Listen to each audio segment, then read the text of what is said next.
Lift the frame per manufacturer's recommendation. Always lift the trailer by the frame and never by its axle or suspension components, as they are not rated for the dead weight or point of contact loads that the trailer's frame is.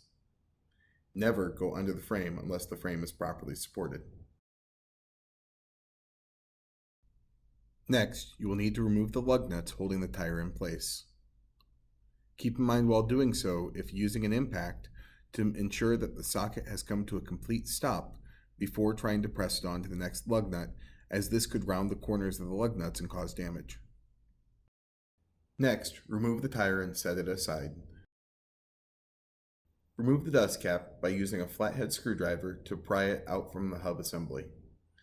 Rotate the hub assembly and pry evenly around the edge until it comes free. With a pair of needle nose pliers, straighten and remove the cotter pin. You may discard this now, as you will not reuse it later. After removing the cotter pin, remove the castle nut by hand. Next, remove the spindle washer from the spindle. This can be done with either a flathead screwdriver or by rocking the hub assembly back and forth on the spindle to pop it free. Place your hand over the hole of the hub assembly to prevent the bearing from falling out. Then remove the hub assembly from the brake assembly. To free up the brake assembly for removal, you will need to cut the power and ground wires leading to the magnet on the inside. Using a clean rag, clean all grease off of the spindle. Next, remove the nuts and lock washers holding the brake assembly to the axle and spindle. Keep in mind when doing so that some axles will have slightly different hardware. Some may have the nuts on the inside of the assembly or use a different number of attachment points depending on the axle's rating. Remove the old brake assembly and reinstall the new one. Ensure that the bolt pattern and orientation of the new brake assembly are correct. Next, you will need to reinstall the hardware, securing the brake assembly to the axle beam and spindle. While doing so, it is important to ensure that each bolt gets a locking washer and nut.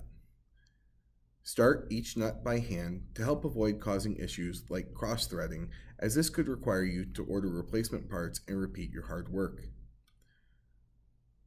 Once the nuts are started, tighten each one down to seat the brake assembly. If using an impact to tighten the nuts down, be sure that the socket has come to a complete rest prior to moving on to the next nut, as this will help avoid rounding the corners of the nut and causing damage. Next, you will need to grab a torque wrench. Set the torque wrench to between 35 and 55 foot-pounds. Use the torque wrench on each nut to ensure that the nut has been seated properly. Press with the torque wrench until you feel a slight click or pop. This will ensure that the brake assembly is properly seated. With our brake assembly properly secured, we need to reconnect our power and ground wires to the brake assembly. To do this, simply grab your power wire from both the axle and the brake assembly and insert them into a 3M Scotch lock. Crimp down the Scotch lock securely to ensure a good connection. Repeat this process for your ground wires next. With the brake assembly properly wired and secured, we now can replace our hub assembly. When doing so, ensure that the outer bearing and the bearing washer are installed on the spindle as well. With the outer bearing and washer installed, we still need to seat the bearings and hub assembly properly. To do this, we will first install our castle nut by hand to again prevent any cross-threading. Tighten it down until it is finger tight. Next, grab your torque wrench and again set it to 55 foot-pounds. You will use this to firmly set the bearing and hub in place. Once you feel a click or pop, grab a breaker bar and loosen the castle nut and then retighten to finger tight again. Once this is completed, secure the castle nut in place with a cotter pin and bend it to ensure that it is unable to work itself loose. Next, we will need to reinstall our dust cap. Gently tap it into place with a rubber mallet going in a circular motion. Roll your tire back into place. Line the holes up with the lug nut studs and remount your tire. Once the wheel has been remounted, grab your lug nuts from where you stored them and replace them all by hand. Continue to hand tighten the wheel lug nuts to help prevent cross-threading when you use your impact. Next, retighten your lug nuts following a star-shaped pattern. Ensure that the socket on your impact is not still spinning when trying to reinsert on the lug nuts. Next, you will once again want to lift the chassis up off the jack stands. Once the jack stands are free, remove them and lower the frame back down.